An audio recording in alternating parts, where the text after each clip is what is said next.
The rain had been falling for 20 minutes when they took the only ride share and texted, "Catch up later." For words that landed like stones in still water, each ripple carrying the weight of what I'd become to them, an afterthought, a detail to be managed around their convenience. I stood there on the sidewalk, my coat collar turned up against the October drizzle, watching the red taillights disappear around the corner of Maple Street. The sting came first, sharp and familiar. How many times had I swallowed this particular humiliation? How many restaurant tables had I sat at alone while they huddled in conversation 3 seats away? How many family photos had I been cropped from, not maliciously, but with the casual efficiency of someone editing out a lamp or a houseplant? But then something shifted. Maybe it was the way the rain felt on my cheek, cool and honest. Maybe it was the sound of my own breathing, steady despite everything. I turned toward the black sedan that had been waiting behind theirs, its driver scrolling through his phone with the patient resignation of someone who'd seen this scene before.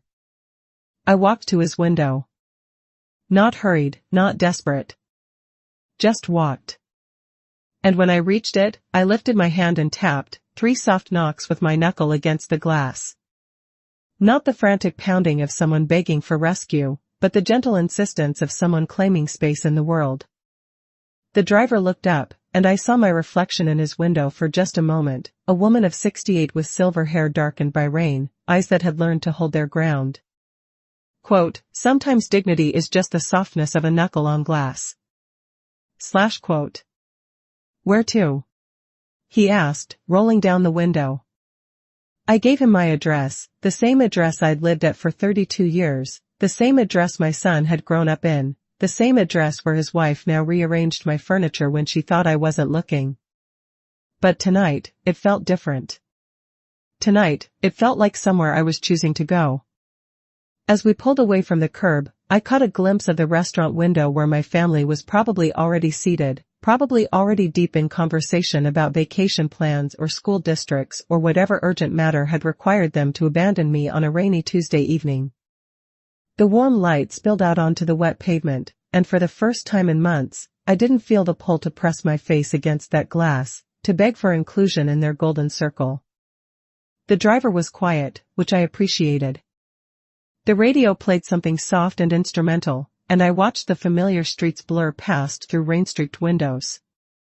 We passed the library where I'd spent so many afternoons lately, not because I needed to escape my house, but because I needed to remember what silence felt like when it was chosen rather than imposed. When we reached my driveway, I paid the fare and added a generous tip. The driver helped me to the door, an old-fashioned courtesy that felt like a small gift. As his car disappeared into the night, I stood for a moment on my front porch, key in hand, listening to the rain drum against the roof. Inside, the house felt different. Not empty, it had felt empty for months, even when it was full of people. But quiet in a way that suggested possibility rather than abandonment. I hung my damp coat on the hook by the door, the same hook where it had hung for 3 decades, and walked to the kitchen. The kettle was still warm from this morning's tea. I filled it again and set it on the burner, then stood at the window watching the rain create small rivers in the garden soil. The marigolds I'd planted in spring were still blooming, their orange faces bright even in the gray evening light. 40 days. That's how long it would take, I realized, standing there with my hand on the kettle's handle. 40 days to rebuild what had been slowly dismantled over the past 2 years. Quote, "What crumbles in an hour may rebuild in 40 days." Quote. I could see it already, like scenes from a film I hadn't yet watched. Papers signed with my name in steady script.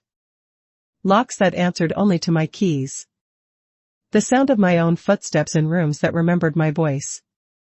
A suitcase by the window, packed not for escape but for the simple joy of going somewhere because I chose to go.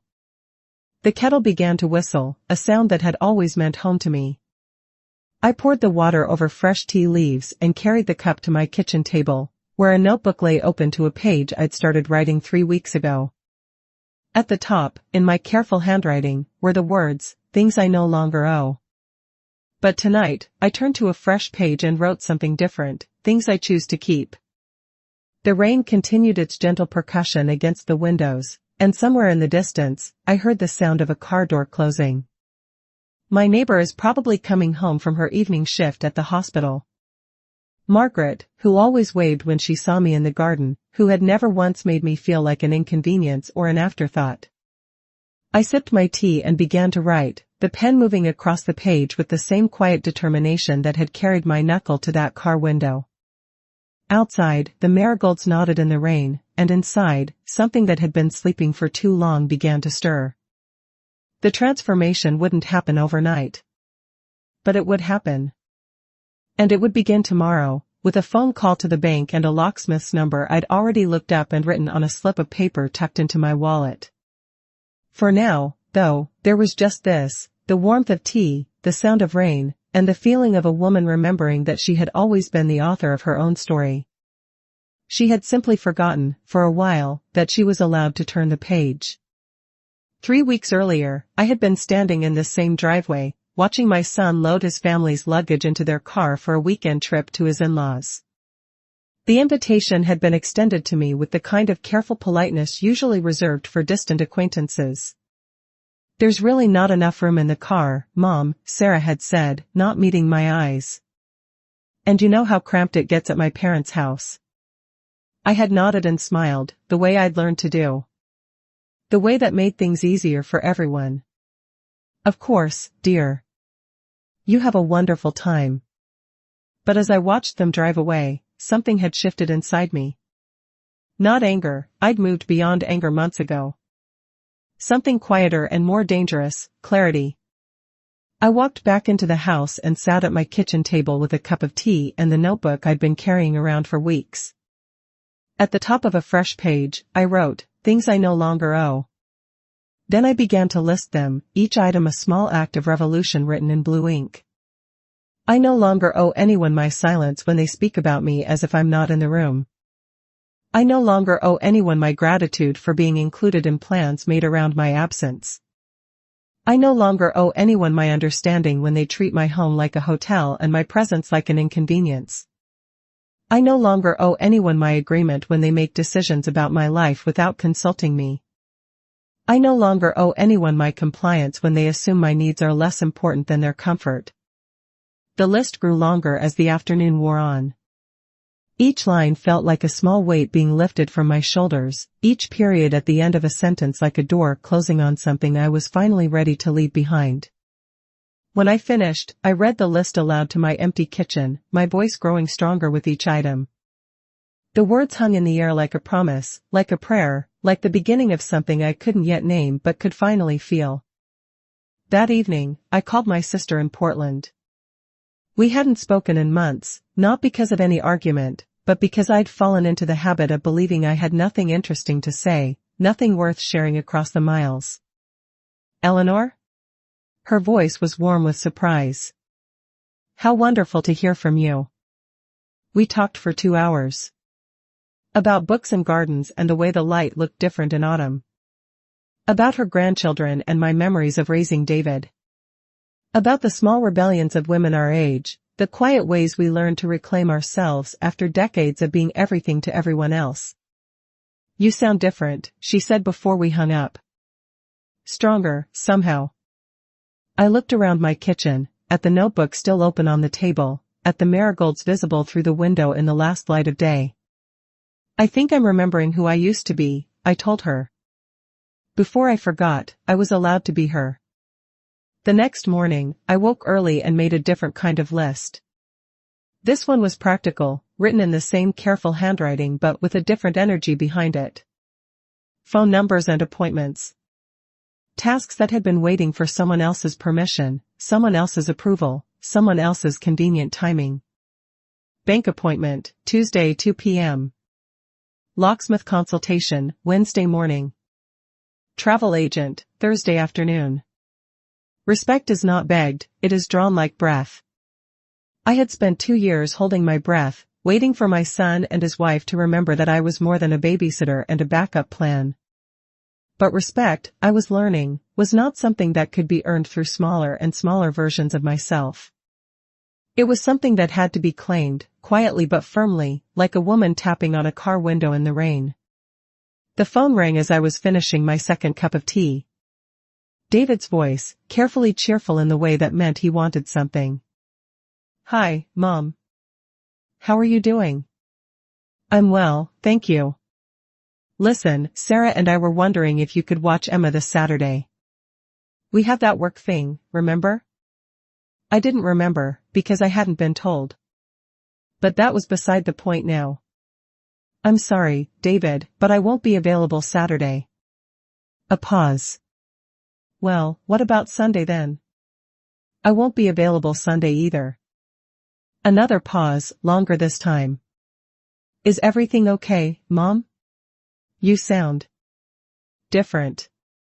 I looked out the window at my garden, at the marigolds still blooming despite the October chill, at the small patch of earth I'd tended for 32 years. "Everything is fine, dear. I'm just learning to make plans of my own." After I hung up, I sat in the quiet of my kitchen and felt something I hadn't experienced in months, the satisfaction of a boundary drawn with kindness but without apology. It felt like the first deep breath after holding your breath underwater. It felt like coming up for air. Tuesday arrived gray and drizzling, the kind of weather that made everything look softer around the edges. I dressed carefully for my bank appointment, not the careful dressing of someone trying to please, but the careful dressing of someone who understood that how you present yourself to the world is a form of self-respect. The bank was busy with the usual Tuesday afternoon crowd. I sat in the waiting area with my leather portfolio on my lap, watching people come and go with their urgent financial needs, their loan applications, account disputes, and investment consultations. When my name was called, I followed the young advisor to her desk with the steady pace of someone who had all the time in the world. "Mrs. Patterson," she said, settling into her chair with a professional smile. "How can we help you today?" I opened my portfolio and removed the documents I'd prepared. "I'd like to make some changes to my accounts and discuss setting up a trust." Her eyebrows rose slightly. "Of course. What kind of changes are you looking to make?" I had rehearsed this conversation in my mind, but sitting there in the fluorescent light of the bank, I found I didn't need the rehearsal. The words came easily, clearly, with the confidence of someone who had finally stopped asking permission to manage her own life. "I want to remove my son as a joint account holder and establish myself as the sole signatory on all accounts. I also want to set up a charitable trust for the local library and women's shelter." The advisor's fingers paused over her keyboard. "That's quite a significant change, Mrs. Patterson. Have you discussed this with your family?" I met her eyes steadily. "These are my accounts and my decisions. I don't require anyone else's approval to manage my own finances." She nodded quickly, perhaps hearing something in my voice that suggested this was not a conversation she wanted to pursue. "Of course. Let me pull up your accounts, and we can review the options." For the next hour, we worked through the details. Account numbers and beneficiary forms, trust documents, and investment portfolios. I signed my name again and again, each signature a small act of reclamation. To sign your own name, steady-handed, is one kind of revolution. When we finished, the advisor handed me a folder containing copies of all the documents. "Is there anything else I can help you with today, Mrs. Patterson?" I tucked the folder into my portfolio and stood. "No, thank you. You've been very helpful." Walking out of the bank, I felt the weight of the portfolio in my hand differently than I had walking in. It contained the same papers, the same documents, but now they represented something new, the legal architecture of a life I was choosing rather than simply enduring. The rain had stopped while I was inside, and the afternoon sun was breaking through the clouds in long, golden shafts. I walked slowly to my car, in no hurry to get home, enjoying the feeling of being a woman with business in the world, a woman whose signature mattered, whose decisions carried weight. At home, I made tea and sat at my kitchen table with the bank documents spread before me. The marigold I'd pressed between the pages of my notebook months ago had dried to a perfect golden circle, and I placed it carefully on top of the trust paperwork. A small ritual, a blessing on this new beginning. The phone rang twice that evening, but I let it go to voicemail. I wasn't hiding or avoiding, I simply wasn't available. There's a difference, I was learning, between being unreachable and being unavailable. One suggests fear, the other suggests choice. Later, as I was preparing for bed, I listened to the messages. Both from David, his voice growing more concerned with each call. Mom, I stopped by the bank today, and they said you've made some changes to your accounts. Can you call me back? I'm a little worried about you. I deleted the messages without returning the calls. Tomorrow, I will speak with him. Tomorrow, I will explain what can be explained and let the rest remain private. But tonight was mine, and I intended to keep it that way.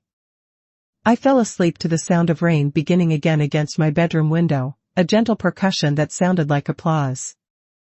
Wednesday morning brought the locksmith, a quiet man in his 50s who arrived precisely at 9 o'clock and worked with the focused efficiency of someone who understood that changing locks was about more than security, it was about sovereignty. I watched from the kitchen window as he worked, his tools catching the morning light as he removed the old hardware and installed the new. Each metallic click and turn felt like a small celebration, a quiet fanfare for a woman learning to protect what was hers. These are good locks, he said when he finished, handing me a set of keys that felt substantial in my palm. Solid brass, pick-resistant. They'll serve you well. I tested each key in its lock, feeling the smooth resistance and release, the satisfying click of tumblers falling into place. Peace sometimes sounds like a latch sliding into place. After he left, I walked through my house with the new keys in my hand, testing each lock again. Not because I doubted his work but because I wanted to feel the weight of them, the reality of doors that would open only for me. In the kitchen, I put water on for tea and began mixing dough for bread. It had been weeks since I'd baked, not because I'd lost interest but because there seemed no point in filling the house with the smell of rising yeast when the only person who would appreciate it was me. But today, that felt like exactly the point. As the dough rose on the counter, I sat by the window with my tea and watched the rain create small rivers in the garden soil. The marigolds were still blooming, their orange faces bright against the gray morning, and I made a mental note to cut some for the kitchen table before the first frost. The bread was just coming out of the oven when I heard the sound of a car in the driveway, followed by the familiar rhythm of footsteps on the front porch. Then came the sound I'd been expecting. The frustrated jangle of keys that no longer fit, the repeated attempts to open a door that would no longer yield to old assumptions. I set the bread on the cooling rack and walked to the front door, my new keys warm in my pocket. Through the peephole, I could see David and Sarah standing on the porch, their faces wearing the particular expression of people who had discovered that the world had shifted without their permission. I opened the door and stood in the threshold, not stepping back to invite them in, not stepping forward to join them outside. Just standing in the space that belonged to me, holding my ground with the quiet dignity of someone who had finally remembered that she was allowed to have ground to hold. Mom, David said, his voice carrying the careful tone of someone trying to manage a situation he didn't understand. We tried to use our keys, but they don't seem to work. That's because I changed the locks, I said simply. Sarah's eyes widened. You changed the locks?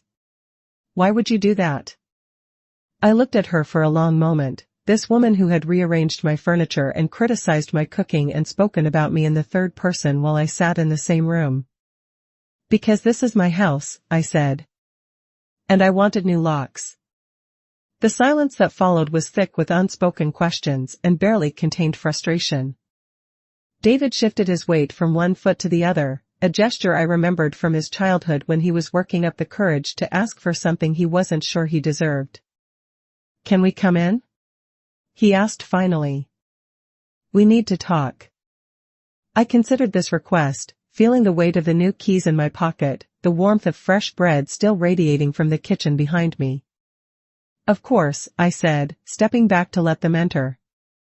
But I noticed, with a small thrill of recognition, that I had made them ask. They followed me to the living room, where they sat on the edge of the sofa like visitors unsure of their welcome. Which, I supposed, they were. Mom, David began, his voice taking on the patient tone he usually reserved for explaining things to his daughter. "Sarah and I are concerned about some of the decisions you've been making lately." "What decisions are those?" I asked, settling into my chair with the calm of someone who had nothing to defend. "Well, the bank called me yesterday. They said you'd removed me from your accounts and set up some kind of trust. And now the locks." He gestured helplessly toward the front door. "It feels like you're shutting us out." I looked at him, this man who had grown from the boy I'd raised, who had learned somewhere along the way that caring for someone meant controlling them, that love was spelled with the letters of management and oversight. "I'm not shutting you out, David. I'm letting myself in." Sarah leaned forward, her voice sharp with the kind of frustration that comes from having your assumptions challenged. "But why didn't you discuss these things with us first? We're your family. We care about you. Quote, not every door must open just because you knock. Slash quote. The words hung in the air between us, and I saw something flicker across Sarah's face, surprise, perhaps, or the first recognition that the woman sitting across from her was not the same woman who had been quietly accommodating their convenience for the past 2 years. "I appreciate your concern," I said carefully. "But these are my decisions to make. I don't need permission to manage my own life." David's face flushed. "It's not about permission, Mom. It's about family. It's about making sure you're okay." "And how have you been making sure I'm okay?" The question came out more sharply than I'd intended, but I didn't soften it. "By leaving me on sidewalks in the rain? By making plans around my absence? By treating my home like a storage unit and my time like a commodity you can spend without asking?" The silence that followed was different from the first one. This one carried the weight of recognition, of truths that had been carefully avoided, finally spoken aloud. Sarah was the first to break it. "We never meant to make you feel that way." "I know you didn't," I said, "and I meant it. But intent and impact are different things. And the impact has been that I've felt like a guest in my own life." David stood up abruptly, pacing to the window and back. "So what, you're just going to cut us out? Change the locks and pretend we don't exist?" "I'm not cutting you out. I'm drawing boundaries. There's a difference." He turned to face me, and for a moment I saw the little boy he'd been, the one who had run to me with scraped knees and broken toys, trusting that I could fix anything. What kind of boundaries? I had thought about this conversation for weeks, had rehearsed different versions of it in my mind. But sitting there in my living room, with the smell of fresh bread drifting in from the kitchen and the sound of rain beginning again against the windows, I found I didn't need the rehearsal. The kind that means you call before you come over. The kind that means you ask before you make plans that involve me. The kind that means you treat me like a person whose opinions matter, whose time has value, whose life belongs to her. Sarah's voice was small when she spoke. "We can do that." "I hope so," I said. "Because I love you both. I love Emma. But I won't continue to love you at the expense of loving myself." They left shortly after that, their goodbye awkward but not unkind. I watched from the window as they sat in their car for several minutes, talking in the animated way of people trying to process something unexpected. Then they drove away, and I was alone again with my new locks and my fresh bread and the quiet satisfaction of a woman who had finally learned to speak her own name with authority. The knock on my door the next morning was different, lighter, more tentative. I looked through the peephole to see Margaret from next door, holding a covered plate and wearing the kind of smile that suggested she came bearing more than just food. I opened the door to the smell of cinnamon and the sight of my neighbor's kind face, weathered by 65 years of living but bright with the particular warmth of someone who had learned to find joy in small gestures. "I hope I'm not disturbing you," she said. "I made too much coffee cake, and I thought you might like some." I stepped back to let her in, grateful for the company and the excuse to use my good china. "You're never a disturbance, Margaret. Come in, please." She followed me to the kitchen, where the morning light was streaming through the windows and the last of yesterday's bread sat cooling on the counter. I put the kettle on and arranged her coffee cake on a plate while she settled into the chair across from mine. "I saw the locksmith yesterday," she said without preamble, her voice carrying no judgment, only gentle curiosity. I poured hot water over tea leaves and considered how to respond.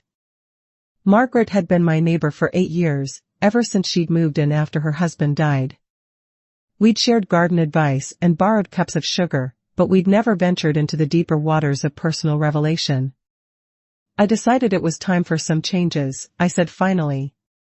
She nodded, breaking off a piece of coffee cake with the careful attention of someone who understood that some conversations required the ritual of shared food. "Change can be good. Necessary, even." We sat in comfortable silence for a moment, the steam from our teacups rising between us like small prayers. Outside, a cardinal landed on the bird feeder I'd hung last spring, its red feathers bright against the gray morning.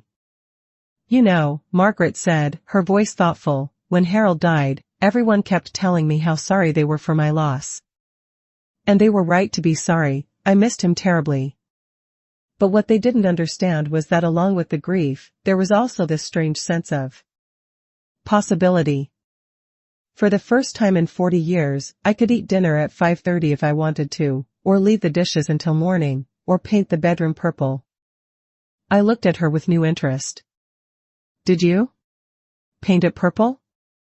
She laughed, a sound like wind chimes in a gentle breeze. "Lavender. Close enough. The point is, I learned that there's a difference between being alone and being lonely. And there's a difference between being cared for and being managed. Quote, even a single chair pulled closer can feel like a bridge. Slash quote. The words settled between us like a gift, and I felt something in my chest loosen, a knot I hadn't realized I'd been carrying. "My son thinks I'm having some kind of breakdown," I said. "Because I changed my locks and took his name off my bank accounts." Margaret raised an eyebrow. "Sounds more like a breakthrough to me." We talked for 2 hours, sharing stories and insights with the easy intimacy of women who had lived long enough to recognize truth when they heard it. She told me about her decision to sell her house in the suburbs and move to this smaller place, about the freedom of downsizing and the joy of discovering what she actually needed versus what she thought she was supposed to want. I told her about the list I'd made, about the bank appointment and the new locks, about the feeling of standing in my own doorway and finally understanding that I was allowed to decide who entered and when. "It's not about being mean," I said, trying to articulate something I was still learning to understand. "It's about being honest. About stopping the pretense that everyone else's comfort is more important than my own." Margaret nodded. "My daughter went through a phase where she called every day to check on me. Sweet of her, really. But what she was actually doing was checking to make sure I wasn't doing anything she disapproved of. It took me months to realize I could love her and still not answer the phone every time it rang. When she left, she hugged me at the door, a real hug, not the careful, obligatory embraces I'd grown accustomed to from my family. "If you ever want company for dinner," she said, "I make a mean pot roast. And I promise not to rearrange your furniture." I laughed, surprising myself with the sound. "I'd like that very much." After she left, I sat at my kitchen table with the remains of her coffee cake and felt something I hadn't experienced in months, the warm glow of genuine connection. Not the careful politeness of family obligation, but the easy comfort of friendship freely given and received. The afternoon stretched ahead of me, full of possibility.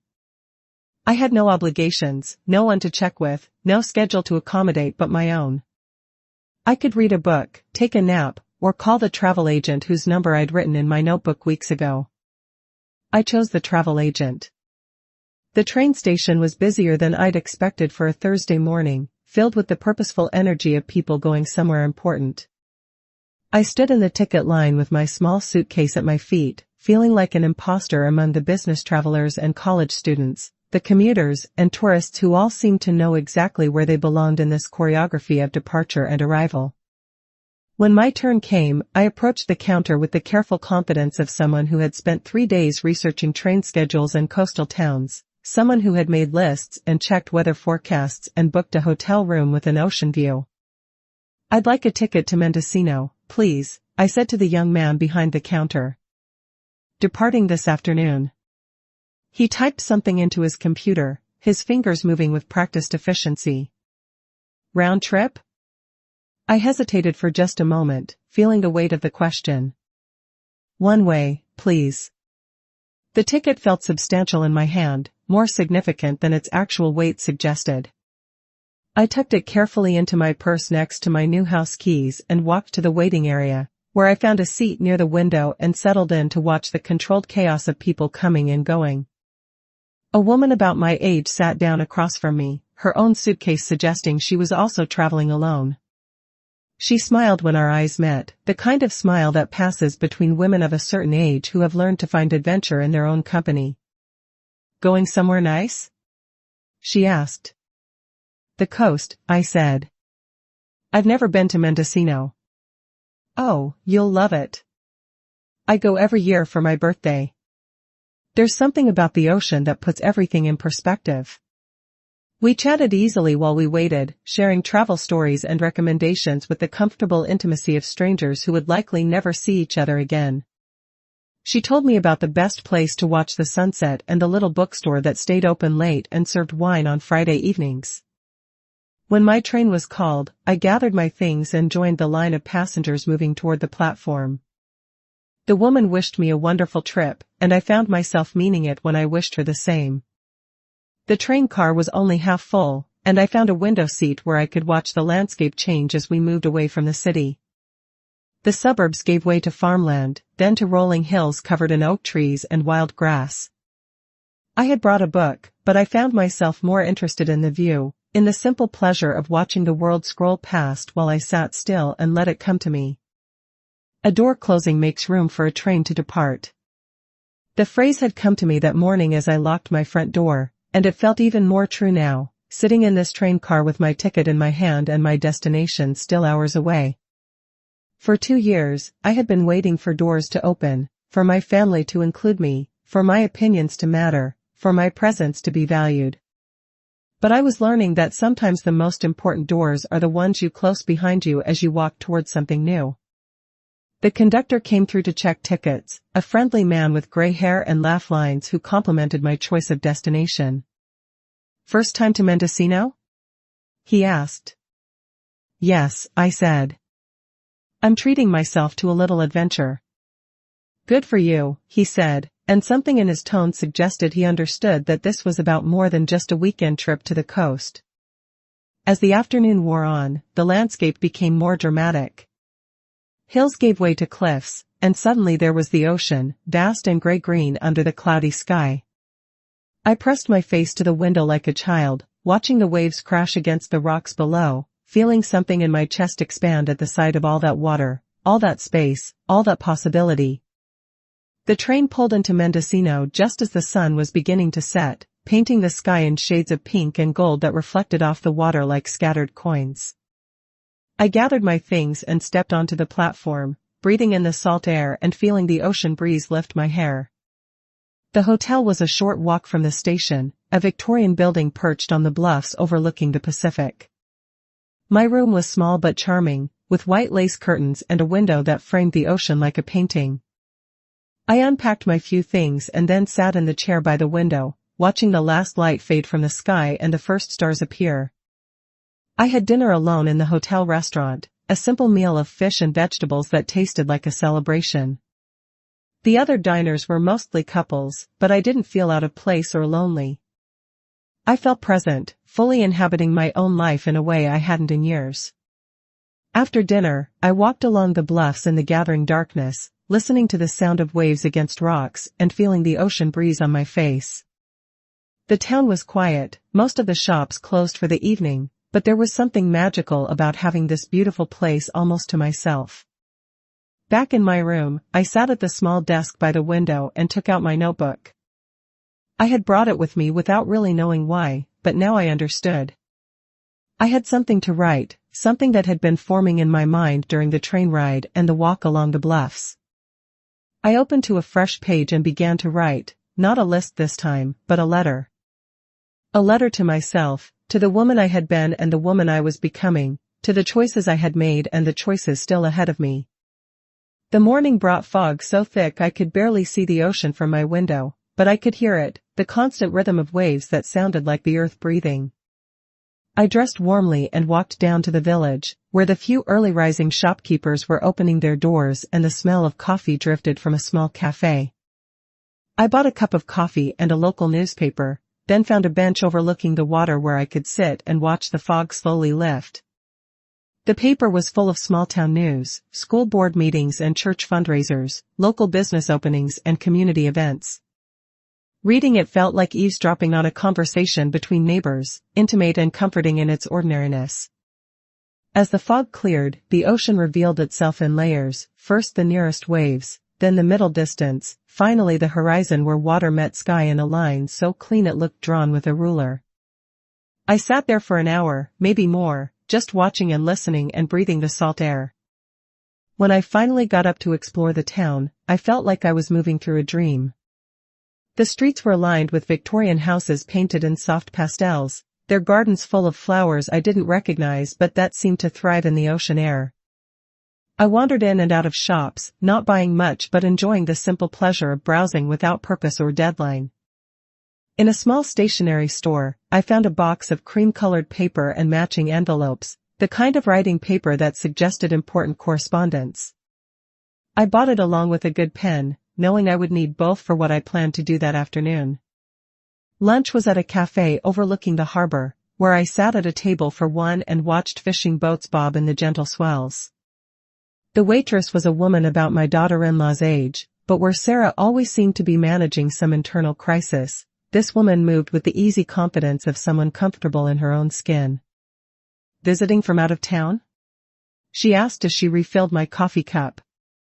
"Yes," I said. "From the city. This is my first time here." "What do you think so far?" I looked out at the harbor, at the boats and the gulls and the water that stretched to the horizon. "I think I understand why people fall in love with this place." She smiled. "It has a way of getting into your blood. I came here for a weekend 20 years ago and never left." After lunch, I walked back to the hotel and sat at the desk in my room with my new paper and pen. The letter I had started the night before was still in my notebook, but what I needed to write now was different. More formal, more final. I dated the letter and began to write, my handwriting careful and deliberate. "To whom it may concern." This letter serves as formal notification of my intent to establish the Eleanor Patterson Charitable Trust, with the primary beneficiaries being the Riverside Public Library and the Haven Women's Shelter. The trust will be funded through the transfer of assets as detailed in the accompanying documentation, to be executed upon my return to the city.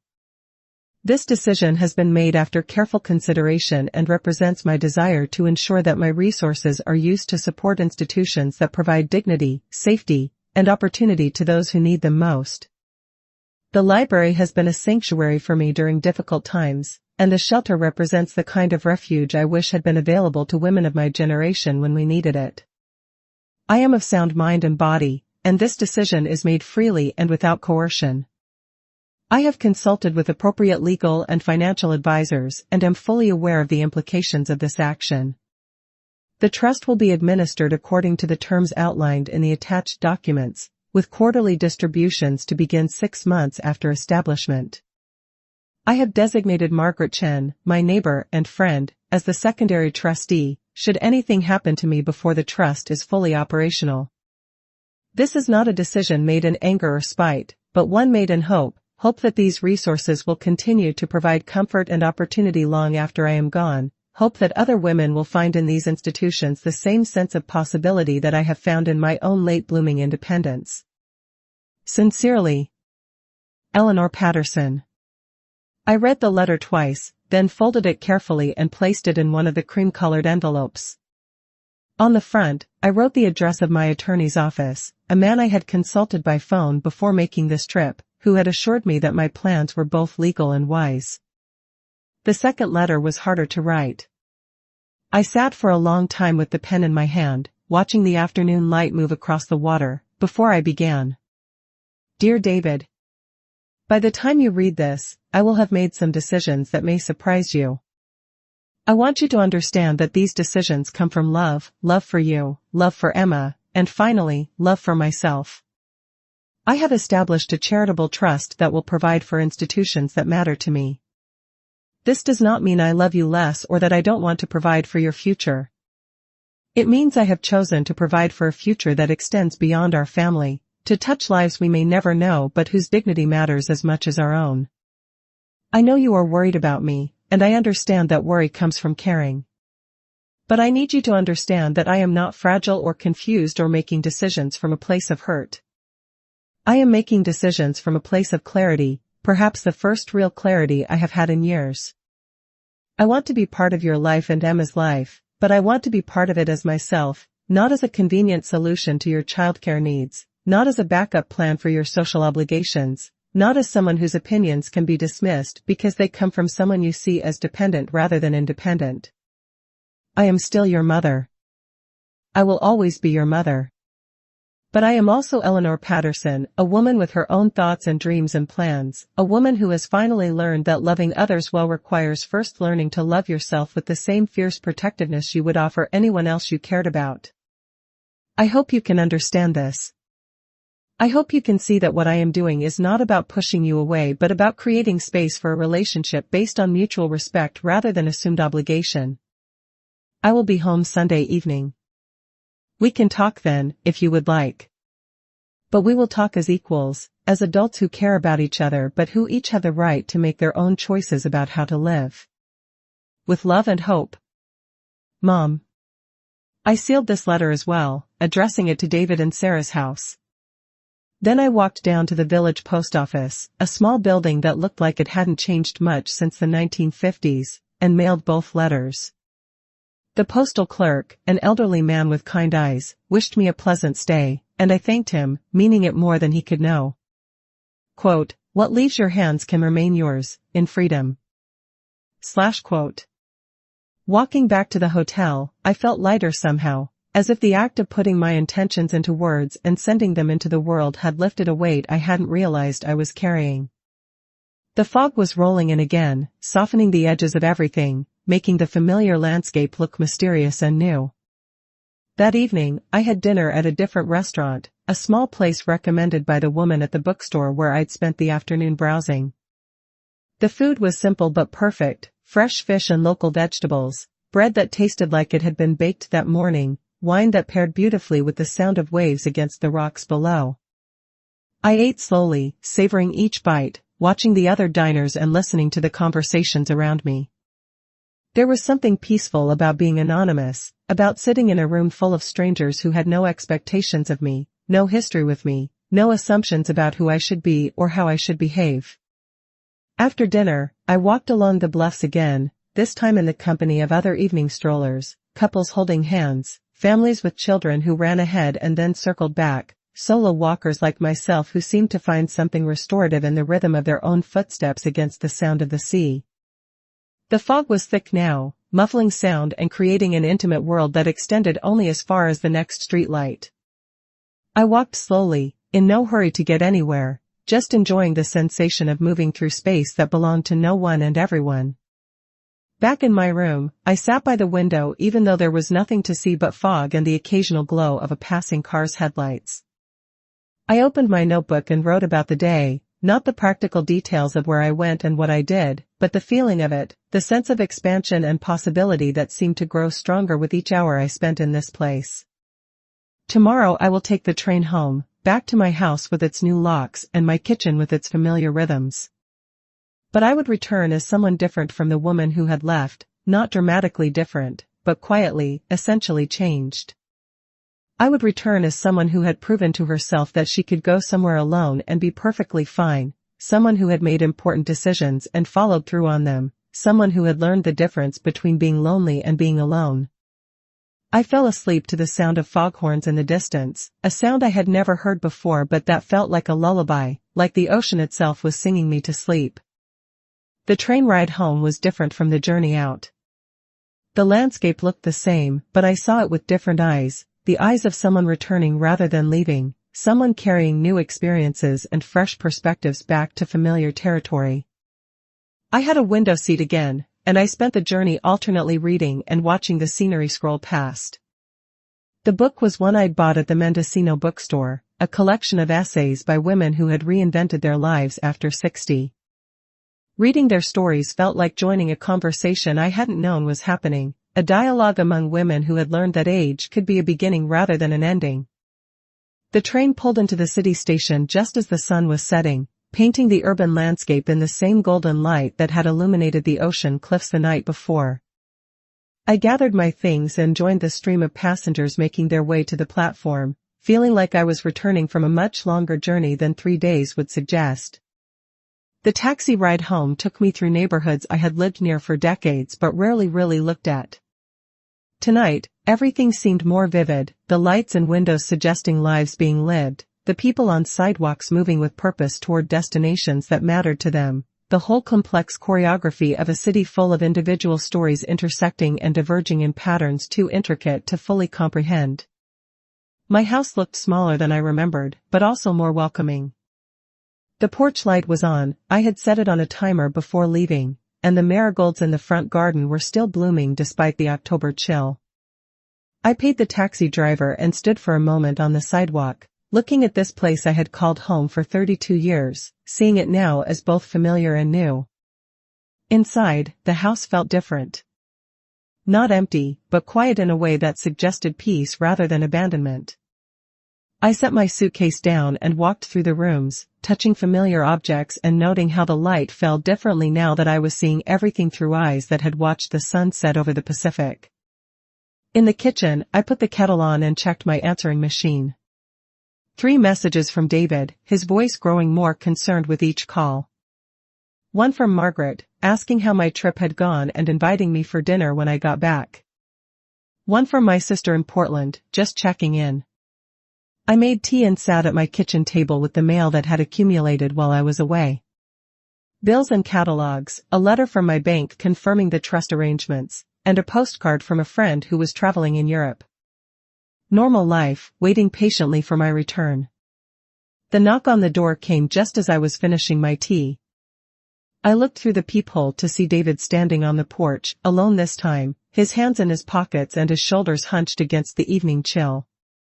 I opened the door and stood in the threshold, not stepping back to invite him in, not stepping forward to join him outside. Just standing in the space that belonged to me, holding my ground with the quiet confidence of someone who had spent 3 days proving to herself that she could navigate the world alone. "Hi, Mom," he said, his voice careful. "I got your letter." "I thought you might," I said. "Would you like to come in?" He nodded and followed me to the living room, where he sat on the edge of the sofa in the same position he had occupied during our last difficult conversation. But something was different this time, in his posture, in his expression, in the way he looked at me. "I've been thinking about what you wrote," he said. "About respect and independence and how we've been treating you." I settled into my chair and waited, giving him space to find his words. "I think maybe we got confused," he continued. "About caring for you and controlling you. I think maybe we forgot that you're still you, not just our mother or Emma's grandmother, but Eleanor Patterson, who raised me and taught me how to think for myself, and then somehow we stopped letting you do the same thing." The words hung in the air between us, and I felt something in my chest loosen, not forgiveness, exactly, because forgiveness implied there had been intentional harm, but something more like recognition. Recognition that growth was possible, that understanding could develop, that relationships could evolve. "I appreciate you saying that," I said. "It means a lot to hear you acknowledge it." "The trust," he said. I have to admit, my first reaction was panic. Not because of the money, but because it felt like you were, I don't know, writing us off somehow. I leaned forward slightly. "David, look at me. Do I look like someone who was writing you off?" He studied my face, and I saw the moment when he really saw me, not the mother he had been managing and worrying about, but the woman who had just spent 3 days traveling alone, who had made important decisions and followed through on them, who had returned home with new confidence and clarity. "No," he said slowly. "You look like someone who knows exactly what she's doing." "I am someone who knows exactly what she's doing," I said. "And what I'm doing is creating a life that has room for all the people I love, including myself." We talked for another hour, not solving everything but beginning to understand each other in a way we hadn't in years. When he left, he hugged me at the door, a real hug, not the careful, obligatory embrace I had grown accustomed to. "I love you, Mom," he said. "And I'm proud of you." I should have said that sooner. After he left, I walked through my house again, turning off lights and checking locks, my new locks, that answered only to my keys. In the kitchen, I put away the tea things and wiped down the counters, small rituals of homecoming that felt like blessings. Before going to bed, I sat at my kitchen table one more time and opened my notebook to a fresh page. At the top, I wrote, "Things I choose to keep." Then I began a new list, not of grievances or boundaries, but of the elements I wanted to preserve and nurture in this life I was consciously creating. The sound of rain against windows. The smell of bread rising. Tea in good china, even when I'm alone. Conversations that matter. The right to say no without explanation. The right to say yes without permission. Friends who see me as I am. A family that loves me as I am.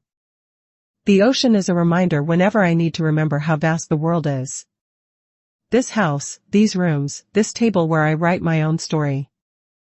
I closed the notebook and went to bed, falling asleep to the sound of my own breathing in a house that belonged entirely to me, in a life I was finally learning to live on my own terms. Sunday morning brought the kind of October light that makes everything look like it's been painted in watercolors, soft and golden and full of promise. I woke early and made coffee, then sat at my kitchen table with the newspaper and the comfortable silence of someone who had nowhere to be but exactly where she was. The phone rang just as I was finishing my second cup. Margaret's voice was warm and curious. "Welcome home, traveler. How was the coast?" "Transformative," I said, surprising myself with the honesty of the answer. "Would you like to come over for breakfast? I have stories to tell." She arrived 20 minutes later with a bag of fresh bagels and the kind of smile that suggested she was ready to hear whatever I had to share.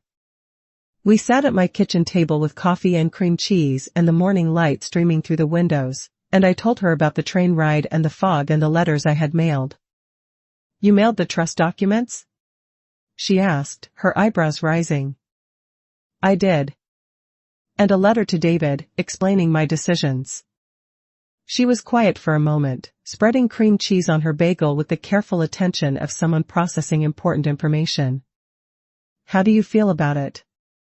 I considered the question, looking out at my garden where the marigolds were still blooming and the morning light was turning the last of the dew into tiny prisms.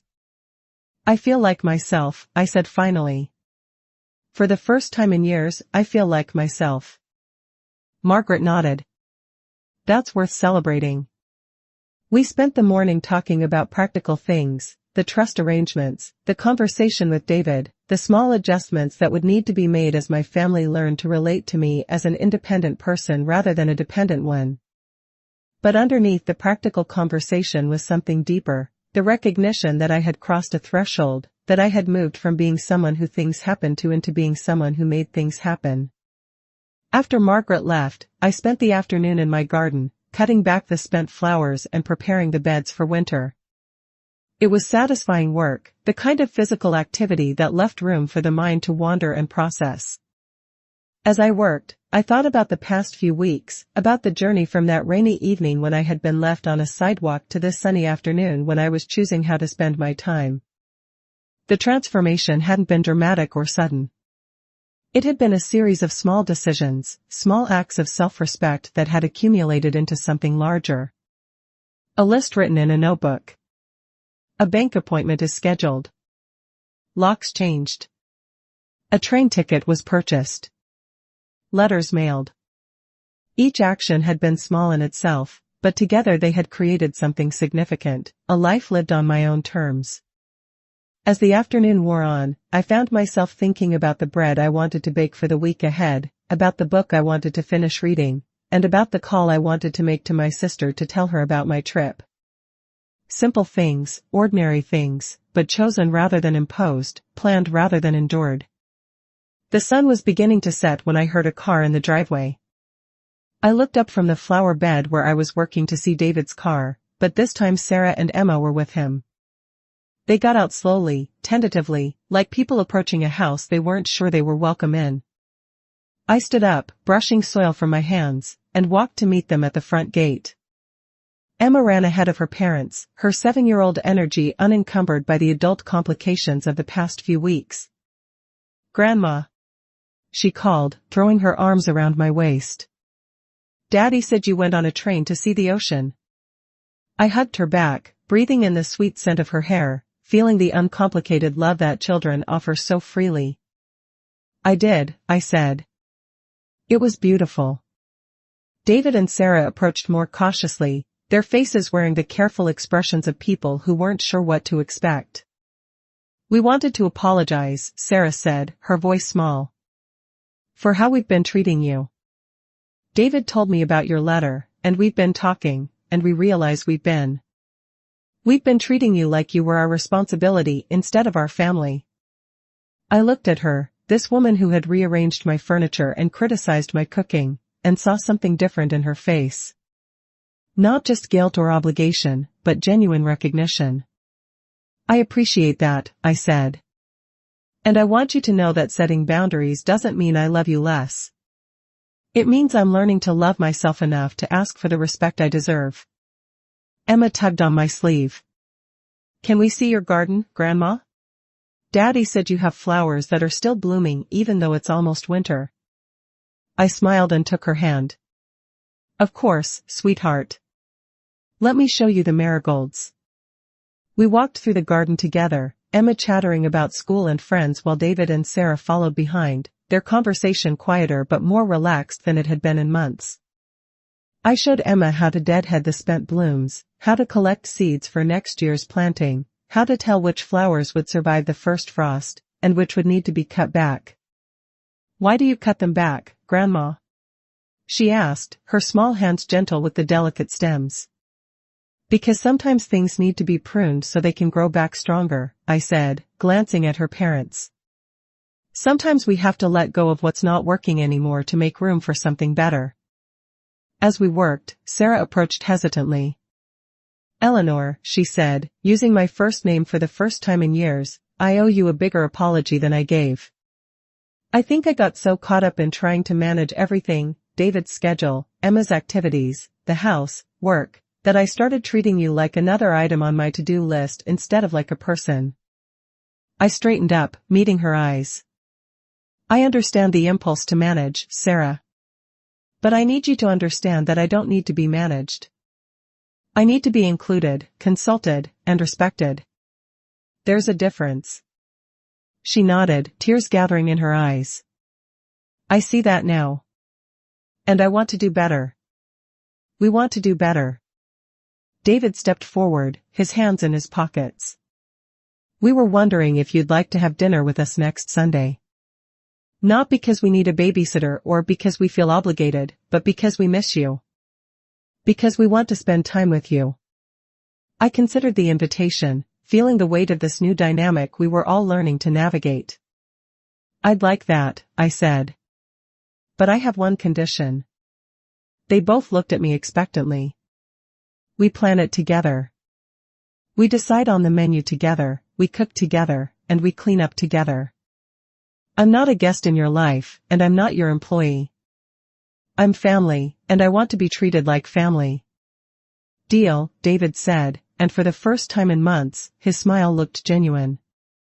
Emma had wandered over to the marigolds, where she was carefully collecting the bright orange petals that had fallen to the ground.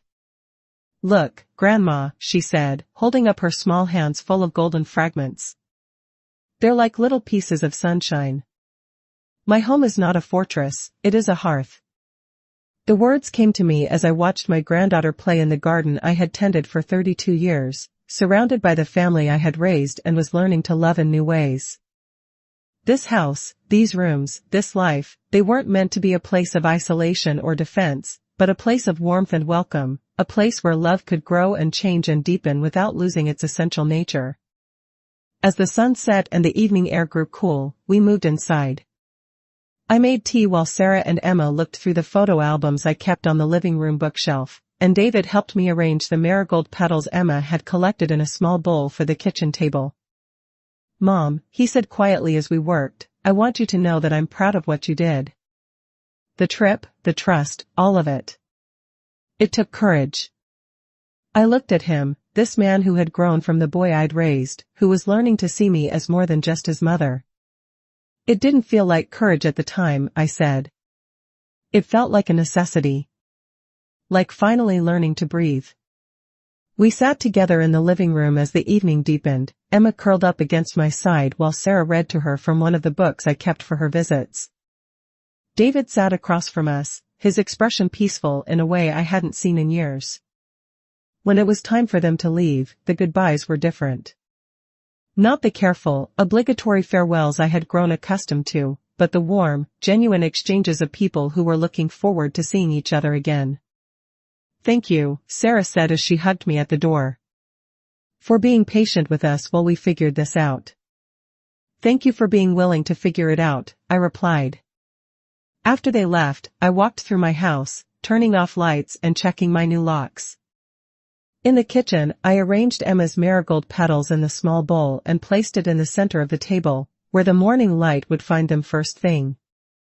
Before going to bed, I sat at that table one more time and opened my notebook to the page where I had written things I choose to keep. I added one more item to the list. The knowledge that love can grow, change, and deepen without losing its essential nature. Then I closed the notebook and went to bed, falling asleep in a house that felt like home in all the ways that mattered, not because it was familiar, but because it was chosen, not because it was safe, but because it was mine. 3 weeks later, I was standing at my kitchen window, watching the first snow of the season dust the garden, when I heard the familiar sound of a car in the driveway. But this time, instead of the anxious flutter I had felt for so many months, I felt only curiosity and welcome. The knock on the door was confident but respectful, not the demanding rattle of someone who expected immediate entry, but the patient tap of someone who understood that doors open when they're meant to open. I looked through the peephole to see David standing on the porch, alone, holding a covered dish and wearing the kind of smile that suggested he came bearing more than just food. I opened the door and stepped back to let him in, noting how he waited for the invitation instead of assuming it. "I brought soup," he said, holding up the dish. "Sarah's recipe, but I made it myself. I thought you might like some company for lunch." I smiled and led him to the kitchen, where I set the table with my good china and poured tea from the pot I had just brewed. We sat across from each other in the afternoon light, sharing soup and conversation with the easy comfort of people who had learned to see each other clearly. "How are the trust arrangements going?" he asked. "Smoothly," I said. "The library is thrilled about the reading program we're funding, and the women's shelter is already making plans for the new counseling services. It feels good to know the money will make a real difference." He nodded, his expression thoughtful. I have to admit, I was worried at first. Not about the money, but about what it meant. But seeing how happy it makes you, seeing the good it's already doing. I think I understand now. We talked about practical things, Emma's school play, Sarah's new job, the holiday plans that were taking shape. But underneath the practical conversation was something deeper, the recognition that we had found our way to a new kind of relationship, one based on mutual respect rather than assumed obligation. As we finished lunch, David reached into his jacket pocket and pulled out an envelope. "I have something for you," he said, his voice carrying a note of nervous excitement. I opened the envelope to find a train ticket, not to Mendocino this time, but to Portland, where my sister lived. "I called Aunt Helen," he said. "She's been wanting you to visit for years, and I thought you might enjoy another adventure. The ticket is open-ended, so you can go whenever you want and stay as long as you like." I looked at the ticket, feeling the weight of this gesture, the recognition it represented of my independence and my right to make my own choices about how to spend my time. "Thank you," I said, and meant it more than he could know. "This is a wonderful gift." "There's one more thing," he said, reaching into his other pocket. "Sarah and I have been talking, and we want to give you something else." He handed me a small wrapped package. Inside was a key, not a house key, but a car key, attached to a keychain that read "Adventure awaits." "It's not a new car," he said quickly. "It's my old Honda, the one I've been thinking about selling. But it's reliable, and it's yours if you want it. We thought you might like the freedom to go places without having to ask anyone for rides." I held the key in my palm, feeling its weight, its possibility. For 2 years, I had been dependent on others for transportation, waiting for convenient times and available drivers. This small piece of metal represented something much larger, the ability to go where I wanted, when I wanted, because I wanted to. "I don't know what to say," I said. "Say you'll use it," David replied. "Say you'll drive to the coast when you want to see the ocean, or to Portland when you want to visit Aunt Helen, or just to the grocery store when you need milk and don't want to wait for someone else's schedule." I looked at my son, this man who had learned to see me not as someone who needed to be managed but as someone who deserved to be supported in living her own life. "I'll use it," I said. "And I'll think of you every time I turn the key." After he left, I sat at my kitchen table with the train ticket and car key in front of me, symbols of possibility and independence. Outside, the snow was falling more heavily now, covering the garden in a blanket of white that made everything look clean and new.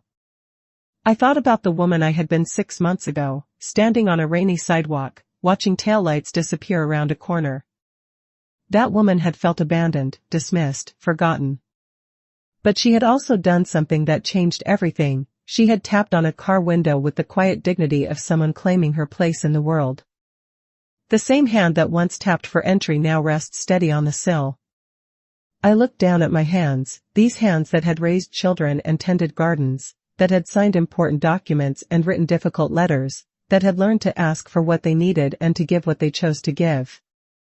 They were the same hands, but they belonged to a different woman now, a woman who understood that dignity was not something that could be granted or taken away by others, but something that had to be claimed and maintained by the person who wore it. The afternoon light was fading, and soon it would be time to start dinner, to turn on the lamps, to settle into the evening rituals that marked the end of another day. But for now, I sat in the gathering dusk with my tea and my thoughts and the quiet satisfaction of a woman who had learned to love herself with the same fierce protectiveness she had always offered others. Tomorrow, I will call my sister and plan a visit. I would take the car for a test drive, maybe to the library to see how the new reading program was developing, maybe to the women's shelter to meet with the counselors who would be implementing the new services. I would live my life with the conscious intention of someone who understood that every day was a choice, every moment an opportunity to honor the person I had worked so hard to become. But tonight, I would simply be here, in this house that belonged to me, in this life I had consciously created, surrounded by the quiet evidence of a woman who had learned that sometimes the most revolutionary act is simply refusing to disappear. The snow continued to fall outside my window, and inside, the marigold petals Emma had collected still glowed golden in their small bowl on the kitchen table. Spring would come again, and with it new flowers, new growth, new possibilities. But for now, there was this, the warmth of home, the satisfaction of choices well made, and the deep peace that comes from finally learning to live as yourself. I finished my tea and stood to clear the table, moving through my kitchen with the unhurried grace of someone who had all the time in the world because she had finally learned that her time belonged to her. Outside, the snow fell softly on the garden where new seeds would sleep until spring, and inside, a woman who had learned to tap on windows with dignity prepared to spend another evening in the life she had chosen to create. Sometimes dignity is just the softness of a knuckle on glass. Sometimes it's the steady hand that signs its own name. Sometimes it's the quiet voice that says no without explanation and yes without permission. And sometimes, it's simply the decision to stop waiting for someone else to open the door and to walk through it yourself, into whatever lies beyond.